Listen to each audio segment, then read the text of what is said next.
In this alternate version of Earth, New York has been replaced by New Rome. The city is controlled by elite families who claim to follow strict moral codes and values. But in private, they indulge in forbidden pleasures. The rest of the city lives in poverty. On top of a very tall building, architect Caesar is about to jump. Suddenly he stops time and simply steps back. After staring at the ground and the terrifying height, he activates time again and the city continues to live. Meanwhile, Mayor Cicero is upset because the radio keeps talking about his financial problems and his daughter Julia has appeared on a photo shoot without clothes. After a night spent partying, Julia is trying to go home, but she finds the road blocked because Caesar and his team are about to demolish a building. When the explosives go off, Caesar stops time to admire the explosion. However, Julia isn't affected by his power, and she also gets to see the frozen demolition before he makes time advance again. Sometime later, Caesar wins a Nobel Prize for inventing megalon, a revolutionary building material. His popularity grows every day, and it annoys Cicero, whose numbers are constantly falling on the polls and sees Caesar as a rival. One night, all the important people gather for a special event at the demolition site. This event is covered by Wow, a very ambitious journalist. Caesar's cousin Claudio is acting like a clown and is scolded for embarrassing the family by his uncle Hamilton, the director of the National Bank. Hamilton is also worried because rumors say Claudio and his sisters are in a naughty relationship. Cicero announces they'll build a very advanced casino, and the big moment is ruined by more of Claudio's antics. The announcement is interrupted by the arrival of Caesar, who reminds them he's the chairman of the design authority. He wants to demolish and rebuild the whole city as a sustainable utopia using megalon, and gets keeping interrupted by Cicero, who wants realistic goals and not dreams. An argument ensues, and Caesar begins criticizing the system for only caring about rich people, so Cicero retaliates by pointing out that megalon is unstable and unsafe to use. Since Caesar keeps going, Cicero brings up Caesar's wife, who was poisoned and whose body disappeared. Cicero had been the prosecutor in the case, and he had been sure Caesar did it, but Caesar was acquitted, and now he calls Cicero a slumlord. This causes Cicero to freak out, and security has to drag him away, while Julia tries to keep the press from taking pictures of her father to no avail. Afterward, there's a fashion show, and Claudio gets jealous because all the women in the crowd keep talking about Caesar. When Caesar goes home, he finds Wow waiting for him. She's tired of being a mistress, and her career is in a slump, so she wants him to make their relationship official. Wow even says she loves him, but Caesar can only think about his dead wife and leaves. Then Wow turns on the TV to watch her interview with Hamilton, noticing that he kept flirting with her. The next day, Julia visits Caesar at his office after sending him a letter to discuss what happened to her father.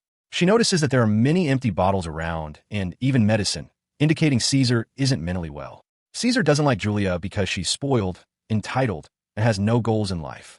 He explains he likes the company of people who actually think. This irritates Julia, so she reveals she saw him stop time and wasn't affected.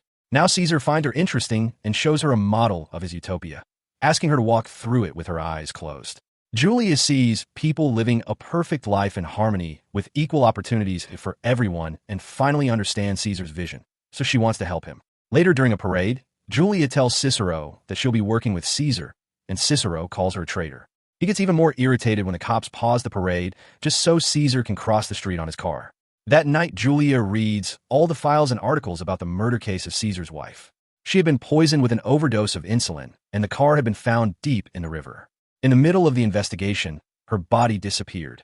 Julia becomes so desperate to know what happened that she starts following Caesar around town. Claudio is out too and sees what Julia is doing, so he begins taking pictures as he follows them too. After driving for a while, Caesar's car makes it to a shady neighborhood, where he sees injustice everywhere manifesting as images of falling statues. Then he stops to buy flowers, which confuses Julia. Minutes later, Caesar goes inside a mysterious building, where a security guard turns off the alarm lasers to receive him. Caesar then brings the flowers to his wife's body, which is being taken care of by a team of gentle women. However, when Julia follows him, she finds Caesar alone because this is all his imagination. Overwhelmed by Caesar's everlasting love for his wife, Julia decides to leave. The next day, Caesar goes to the tower to watch the city and take notes for his plans. Julia comes along and asks him which institution is the most important to preserve in his utopia, to which Caesar answers marriage. For the next few weeks, Wow spends lots of time with Hamilton, and they end up getting engaged. On the night of the wedding, Wow gives Hamilton his very own statue. Julia attends with Caesar, who notices the protesters nearby holding up signs against him, but he ignores them. Reporters keep asking him about megalon and its possible danger, Yet Caesar continues to joke while assuring them it's perfectly safe. In fact, pop star Vesta arrives wearing a dress Caesar made with Megalon, which uses tiny cameras to make it look invisible. Everyone loves Vesta because she promises to stay chaste until marriage. When Cicero arrives, the whole crowd boos him. Since this is New Rome, instead of a modern party, they have a celebration inspired by the old Roman Empire, including a chariot race and gladiators fighting. Julia is interviewed by some young students and learns there already are rumors of her dating Caesar. Speaking of Caesar, he spends the night smoking, drinking, and consuming a variety of substances, so everything is a psychedelic blur. He signs autographs and let women flirt with him, but he doesn't return any of it. Julia follows him around, trying to rein him in to no avail. While some eccentric clowns finish their show, Claudio bribes a producer to play a video he's brought at the right moment. Then it's time for Vesta to sing, while people donate money to support her chastity pledge. Her performance is interrupted by Claudio's video appearing on big screens, showing Caesar and Vesta doing the dirty and getting caught in the act by paparazzi. This causes a big uproar, and bodyguards have to take Vesta away before the angry crowd riots, starting a fight on the stage. Cicero makes a speech that gets ignored while the guards use even more violence to try to calm the crowd down. Eventually, the anti-Cicero signs make it to the stage. Meanwhile, Caesar tries to escape through the back door, and a man punches him. So he ends up in a fight as well while he keeps hallucinating. Because of all the substances Caesar consumed, it's easy for the other man to knock him down. Julia finds him and takes him away in his car, but they're stopped by the cops. Since Vesta is a minor, Caesar is arrested and kept in custody. In his cell, Caesar tries to stop time and discovers he can't. That night, Julia goes to the city archives with a friend, and they find some paperwork that proves Vesta lied about other things too. She's not a minor, and she wasn't even born in New Rome. The next day, Julia goes to see her father and shows him Vesta's birth certificate to save Caesar. However, Cicero destroys it, saying Caesar may be innocent legally, but not morally. A frustrated Julia leaves after announcing she'll just get another copy. Afterward, Julia goes to Hamilton's house and is received by Wow, who stops the elevator to threaten her. She reminds Julia that Hamilton is hers, but so is Caesar. Claudio is also visiting Hamilton since he's trying to become the heir of the bank, but Hamilton's suspect Claudio was involved in the video prank. Soon the media is covering the issue of Vesta's real age. They also present forensic proof that the video wasn't real and had all been a setup. After Caesar is released from jail, Julia visits him on top of his tower. He's sad because he lost his power and finally admits that all his mental issues are caused by his guilt. Caesar didn't kill his wife, but he still feels responsible for not taking good care of her. Julia comforts him, and when they hold hands, Caesar can finally stop time again. Then they kiss, marking the beginning of their new relationship. Weeks pass, and Caesar keeps himself busy by working on his project and spending time with Julia. Eventually, he tries introducing her to his mother, but the old lady is senile and doesn't understand what's going on. When the couple is alone in bed, they play around with the effects of frozen time. Meanwhile, the lower class hates Caesar more every day for all the buildings he's destroying to build his dream city. Desperate to bring his cousin down, Claudio joins the protest to add fuel to the fire. Soon news of Claudio's plans reach Cicero, who asks his assistant to take care of it. One night, Cicero receives terrible news. A Soviet satellite is falling at great speed and will soon land on New Rome. Unfortunately, they don't have the means to stop it, so the locals can only watch in horror how the satellite crashes on their city, destroying most of it.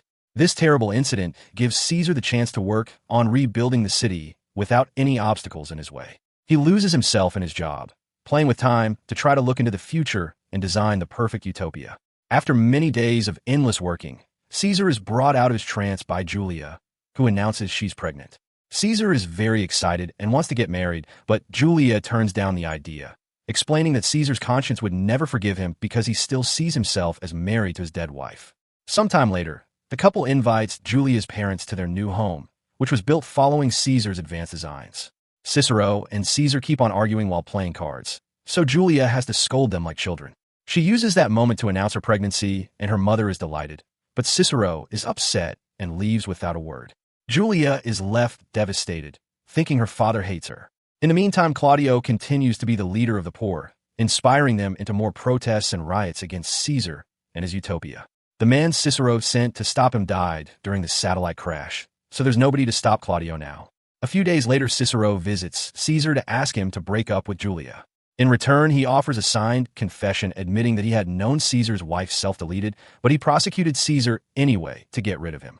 Cicero even promises to support Caesar in public, but Caesar turns the offer down, Afterwards, Caesar meets with Wow, who says she can steal the bank from Hamilton and give it to Caesar so they can be together. However, Caesar turns this offer down as well. As revenge, a furious Wow decides to freeze all of Caesar's accounts. On the news, reporters keep discussing if Melodon is truly safe and attack Caesar's image. One night, a kid approaches Caesar to ask him for an autograph, but it's a trick to come close enough and shoot him in the head.